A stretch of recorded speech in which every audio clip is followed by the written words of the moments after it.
You are listening to I Am Refocused Radio with your host, Shamaya Reed. This show is designed to inspire you to live your purpose and regain your focus. And now, here's your host, Shamaya Reed.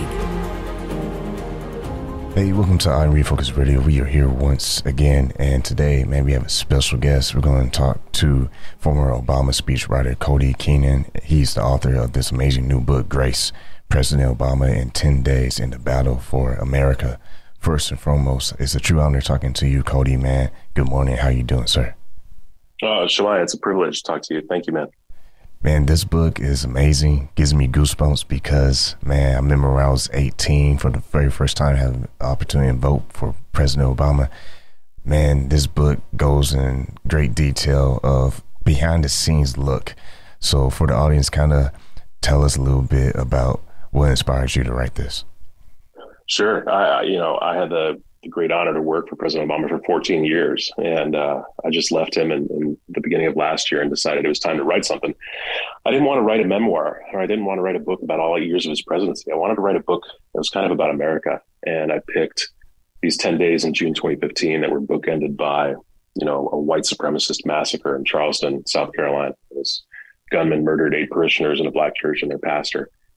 And on the 10th day, President Obama went down there and gave a eulogy where he sang Amazing Grace. And in between, we were kind of awaiting these Supreme Court decisions on healthcare and marriage equality. And there was a very real chance the Supreme Court could have kicked tens of millions of people off their health insurance and told millions of gay Americans, you can't get married like everybody else. So we're grappling with all these issues about who matters. I always thought I stole my thesis for this book from President Obama, and he knows that. In Selma, he once said that politics is a contest to determine the true meaning of America. And it felt very alive that week. Who matters? Do we actually believe what we say about everybody being created equal? Do we stand up against white supremacy? Do we stand up for, the poor and the working class and LGBTQ Americans or not? And all that stuff just kind of came to a head in those exhausting and exhilarating 10 days. And with that point of the Amazing Grace that I think a lot of people will never forget, you wrote in the book about the moment on Marine One when President Obama made that decision. What was that moment like? And summarize a little bit what y'all talked about.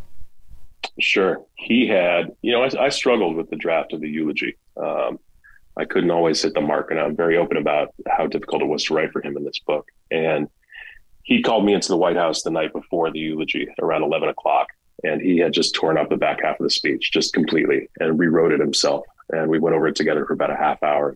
He'd added the lyrics to Amazing Grace. And in retrospect, I should have known what was coming. But I'm not from the AME church tradition, whereas he was intimately familiar with it. And so he'd probably been thinking at that point that he was going to sing it.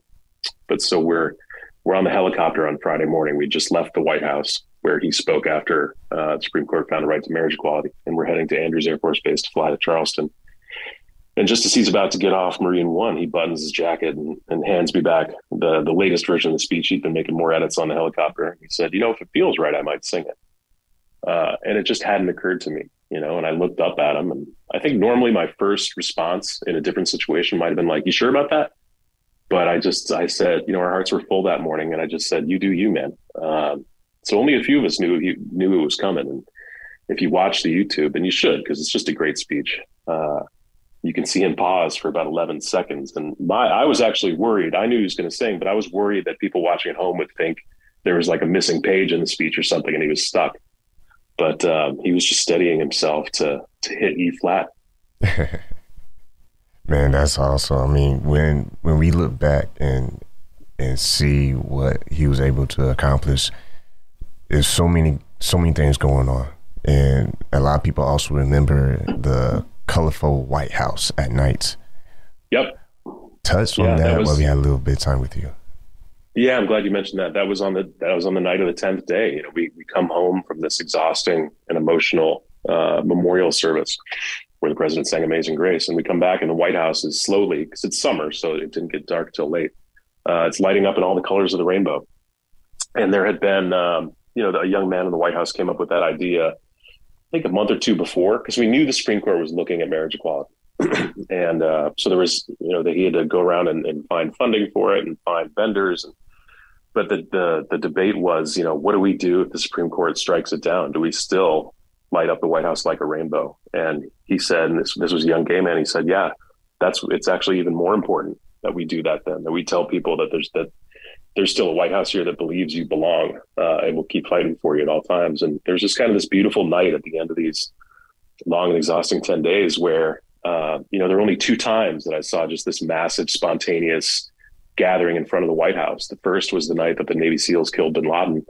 And the second was the night marriage equality became a reality. Just thousands of people came, and they were happy and joyous and waving flags and hugging and kissing. And it was just enchanting USA. And it was just fantastic to be a part of.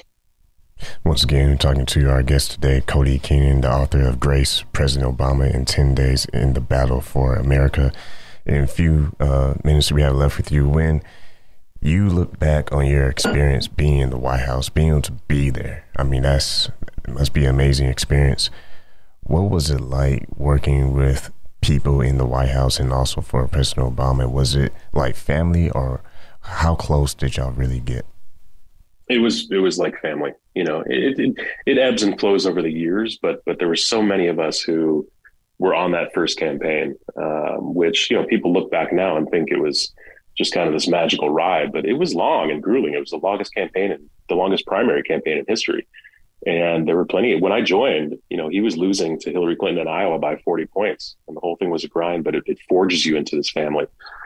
And that was true in the White House too. There, lots of us, myself included, we met our future spouses there. I met my wife on her first day of work at the White House in 2011. And, I joke with President Obama that he's got all these kids now who met working for him. And now he's got dozens of grandbabies because we've all started having kids.